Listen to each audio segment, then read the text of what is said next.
It's been a long time since I've confronted the shadows of our past, yet the unease lingers. I sit quietly in the living room, watching the children play outside, their laughter a bubble of joy that seems to momentarily block out the memories. But inside I feel a click, a reminder that shadows don't disappear, they merely wait. As I sip my coffee, I find myself glancing toward the hallway, half expecting a flicker of movement. I shake my head, forcing a smile at the curiosity of my daughter, who seems to have her own sense of awareness about the unseen. Children have a way of sensing the echoes, even when we wish they wouldn't. As the evening deepens, I hear the door creak slightly, a sound I thought I had grown accustomed to. My heart skips, not from fear, but an instinctual recognition of that haunting echo. "Dad, look!" my daughter yells, her voice slicing through my thoughts. She's pointed excitedly toward the window, where the last rays of sunlight dance playfully with the darkness creeping in. "Can you see the shadows?" she asks, eyes wide with a mix of excitement and innocence. Every fiber of my being wants to reassure her, to explain away her curiosity, but something in her gaze stops me. Instead, I find myself drawn to her observation, a chilling reminder that shadows, after all, know where they belong. As the sun sinks lower, the shadows stretch longer, curling around the edges of our yard like a gentle embrace from an old friend. "Can they talk to us, Dad?" she asks, her innocence weaving through the air like a warm breeze. I hesitate, absorbing the weight of her question, torn between the desire to comfort her and the truth that tugs at my heart. "Sometimes, I think they can," I reply softly, and her expression shifts, a flicker of understanding dawning in her eyes. The air thickens with a strange tension, as if the fabric of reality has thinned, allowing the past to seep through once more, entwining itself with our present.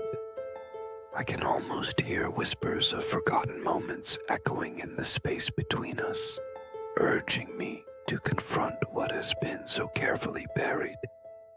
Just as the last light of day surrendered to evening, I felt a pull towards the hallway again, as if it were calling my name.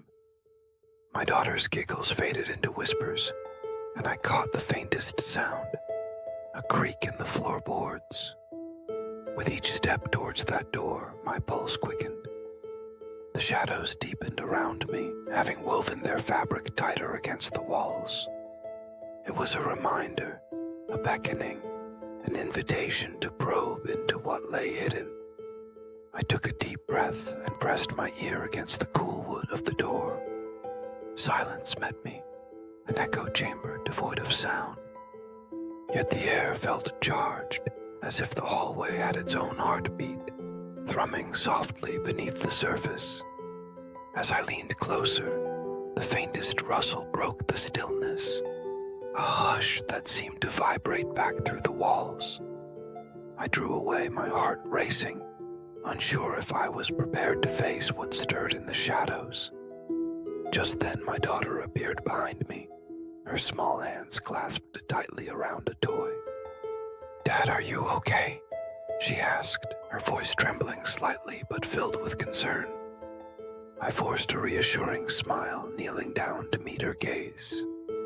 "Yeah, sweetie. Just listening," I replied, uncertain whether I was trying to comfort her or myself.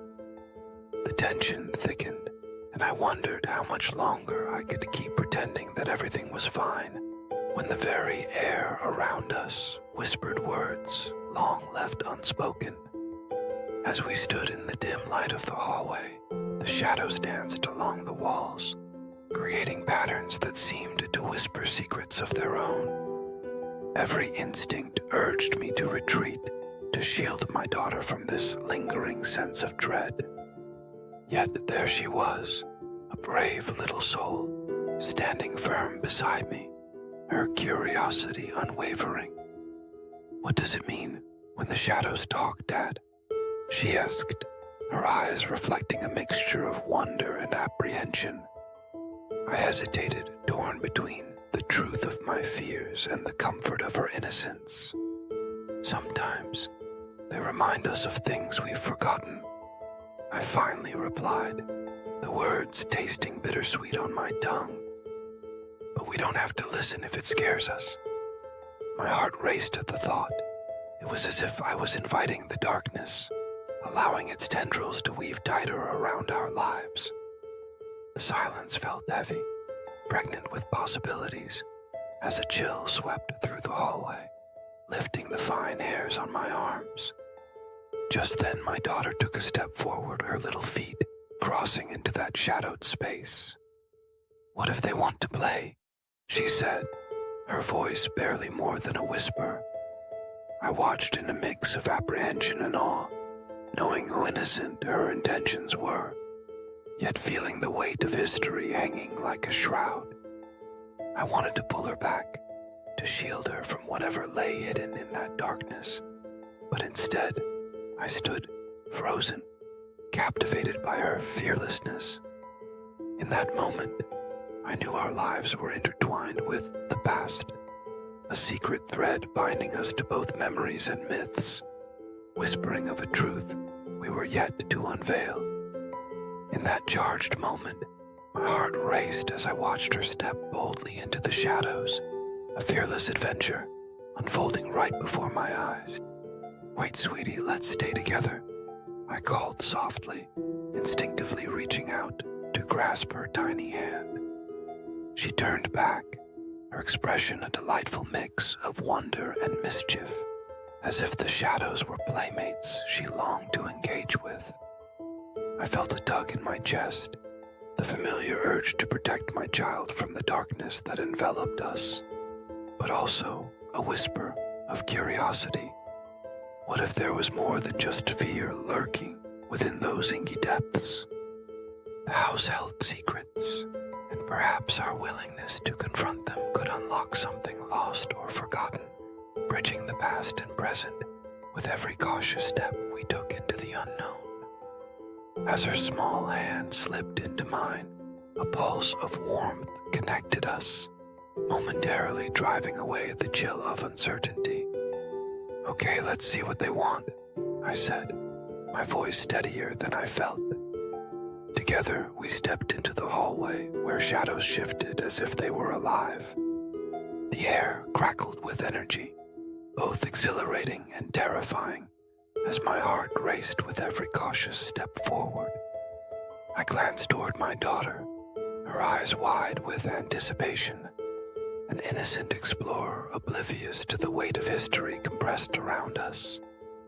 "Maybe they want to show us something," she suggested excitedly, her imagination weaving stories of adventure, unaware of the echoes whispering just beneath the surface of our reality.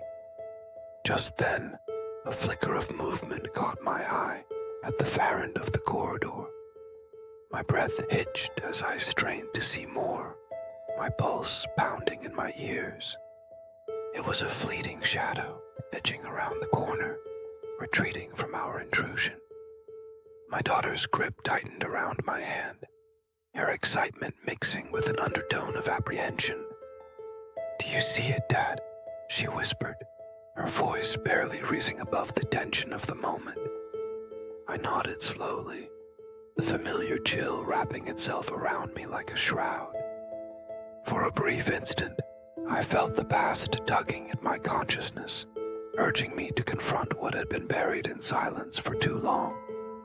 As I stand there, heart racing, I realize the shadows are not just remnants of our past, but invitations to explore the depths of our own fears. The house, with all its whispers and echoes, serves not only as a shelter, but as a mirror reflecting our hidden truths.